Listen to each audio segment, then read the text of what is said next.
So, with absolutely no end in sight regarding this government shutdown, two sides that just can't seem to get it done for the American people, what are going to be the top three things? Three things that traders are going to be watching for that have the greatest potential to move the market and interest rates this week. What's going on, y'all? My name is Kevin Weedmark, aka the Mortgage Mouth. Thank you very much for tuning in. Another episode of The Week Ahead. Make sure you hit that subscription button. Never want you to miss a beat.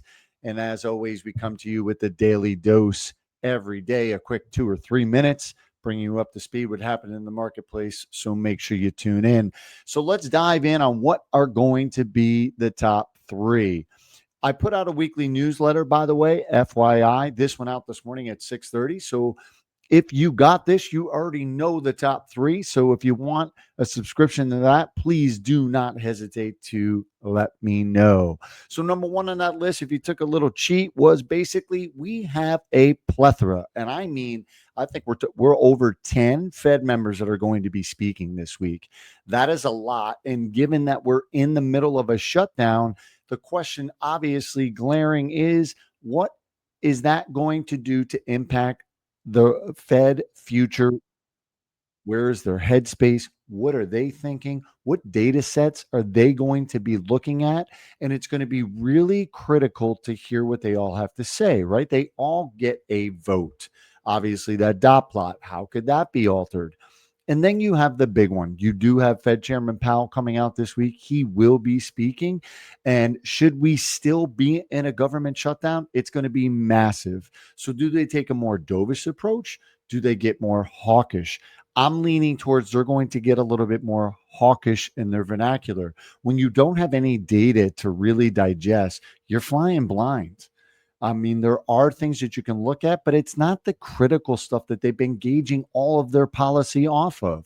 CPI, PCE, non-farm payrolls. We were supposed to have that information on Friday with regarding non-farm payrolls. As that delay continues, it's only going to create more angst, which is going to be pushing rates higher, which is what we're already seeing today. If I pull up this 10-year Treasury right here, we're already seeing green. We're seeing rates on the rise, and there is absolutely no data that is coming out today. It's more speculation of sometimes in uncertainty, right? Rates will come down.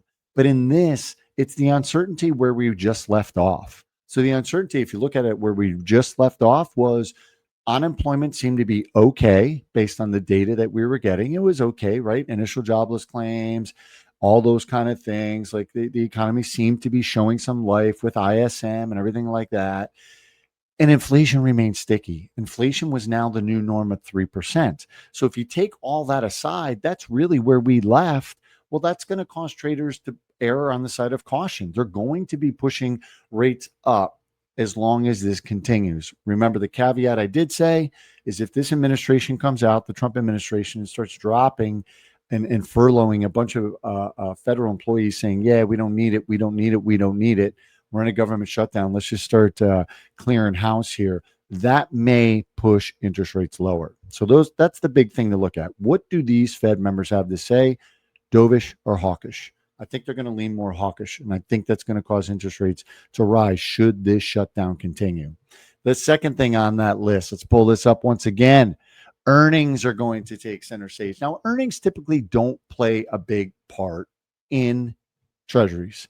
They don't. They really affect the stock market. So they indirectly affect treasuries because if you get outstanding earnings, what happens is traders need to make money, right? They want to make money for their clients and for themselves.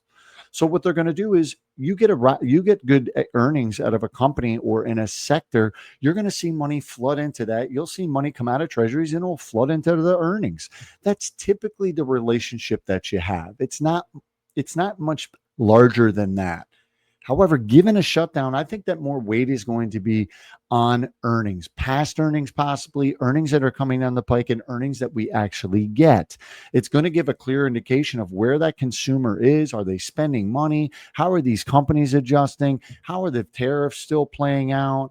Are they seeing a huge spike? That could be inflationary. I think there's going to be a lot more analysis from traders on earnings, particularly as it plays into that Treasury department. Is there going to be a flight to safety?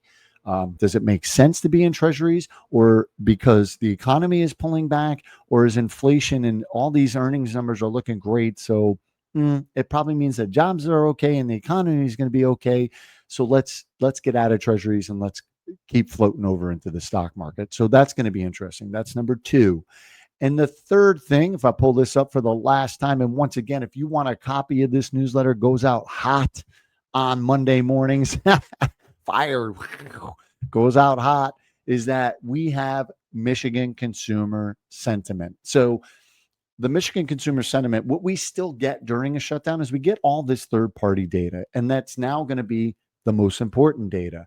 And I think the consumer will come back in light should we run this whole week without any compromise. If we get to the end of this week and we see consumer sentiment come in horribly, because it's going to be a little bit more real time, I think that you're going to see a potential maybe improvement on Friday due to interest rates after they already been escalating a little bit all week. So it's almost going to be a flat by the end of the week. Should we get that number? But the point I'm making is, as you're coming into the second week of this shutdown and you don't have the big data sets that we typically have, you're going to have to start relying on these other things, and those are going to be the biggest things that affect this market. So hope that really helps. The last caveat I want to say is, if we do get a compromise, we get it, they remove us from the government shutdown and they kick the can down the road once again, which we can get on that soapbox a whole nother day, how they just can't somehow do their jobs and get this done for the American people over, instead of it being a 2-month continuing resolution. I mean, just sit down and do the hard work. Isn't that what we pay them all for? Are they all fundraising? I think you just answered my own question. Anyway, so you got that data. But my point being is, if they do get this done, you're going to see non-farm payrolls. It's slated for Friday. So now that's going to be the first Friday for this month. So that's when that information would start coming out.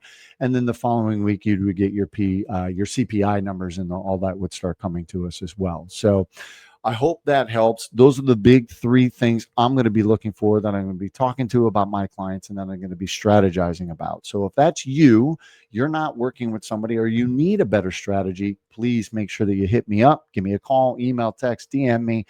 I'm always around. And if you're a real estate agent, you want to talk some shop, you got a light week, or you have a client that needs guidance, pre-approval, or whatever, I'm your guy. Be happy to help. My name is Kevin Weedmark. I lend nationwide. I am the mortgage mouth. I appreciate you taking a listen. Hit that subscription button, and I'll be talking to you later today with an episode of the Daily Dose. Everyone be well.